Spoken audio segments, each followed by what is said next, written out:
Hello, it's nighttime here.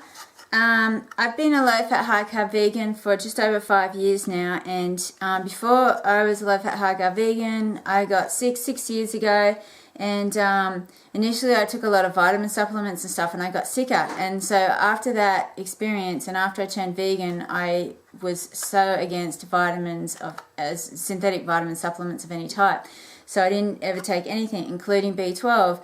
And after a while, I became B12 deficient, and my energy levels got worse and all that. So I had to figure out, for me, the cleanest way to take a B12 supplement. And for me, the best way was to do an intramuscular injection, because, you know, when you take like a powdered supplement or like a tablet, you're taking that every day, and it's got fillers and all sorts of material in it that comes from like some factory, like made from the cheapest ingredients that they can source, you know, like malic acid and just unidentified stuff for the body. So I just think that for me personally, this is like the cleanest way I can take a B12 supplement. And based on blood test results, I do one once every 3 months. So it's a B12 intramuscular injection, and in Australia you don't need a prescription to get this from the chemist, and I think 3 vials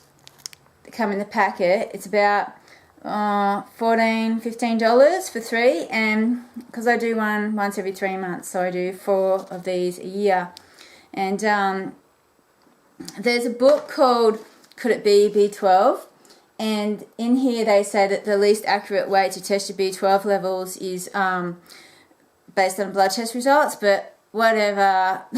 I just basically go based on my blood test results, and like I said, based on my blood test results, I found that once every 3 months is good for me. Once I tried to test going like 5 months without a B12 injection, and after about 5.5 months, I really started to feel that I was suffering from a lack of B12, like my energy levels in particular dropped, and you know, things just don't seem to work as well. So I just settle with this.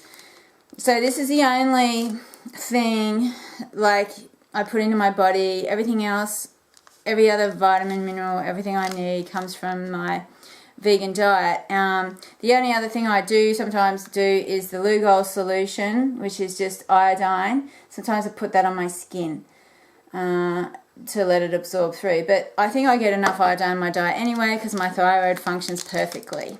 Okay, so but with my vegan diet, like, and I rarely put this on my skin because I always forget. Anyway, so without further ado, I'm going to show you how I do this B12 intramuscular injection by myself. Just a sec.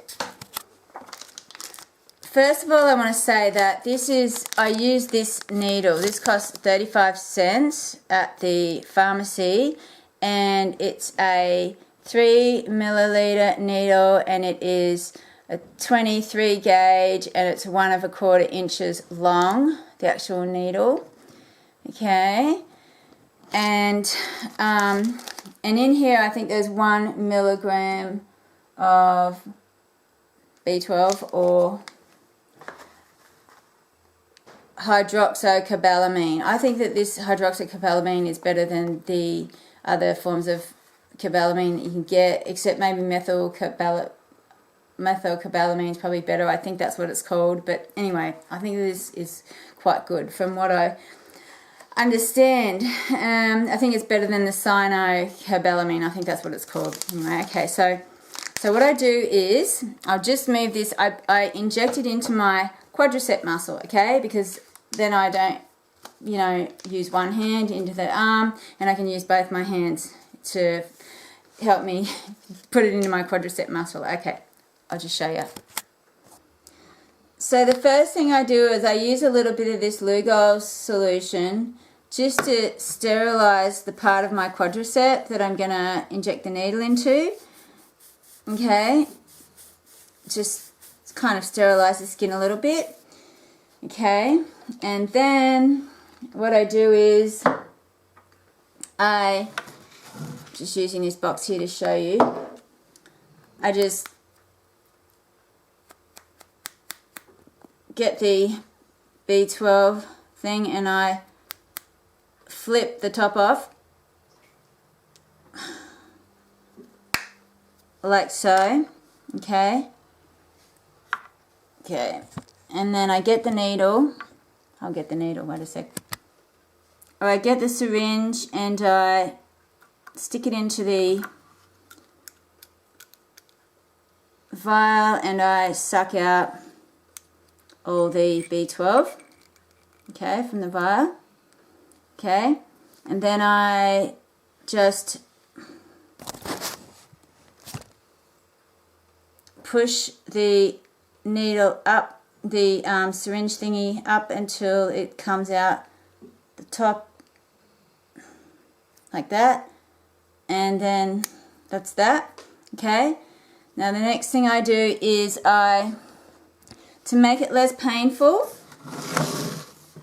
I just separate my skin a little bit with my fingers, with my other fingers, and I just kind of push the needle in and out a little bit until it punches the skin, like that, and then I push it in very slowly, and it doesn't have to go all the way in, okay.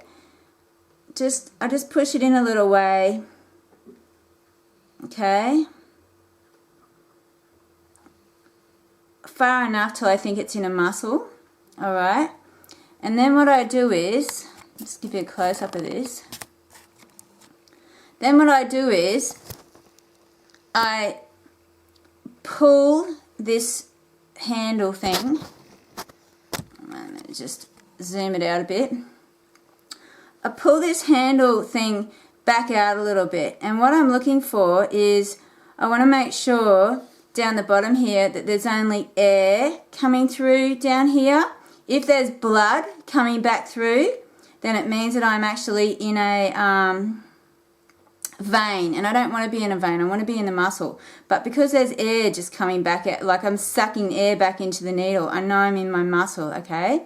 So once I know I'm in my muscle, then I just slowly, very slowly push that, whatever this thing is, down, down, down, down, down, till it's all gone into my muscle, okay? Then I just pull the needle out like that and I just rub the spot like that. Okay, and I just kind of massage it a bit like that. Massage it into my muscle. And it's done. So that's it. Easy.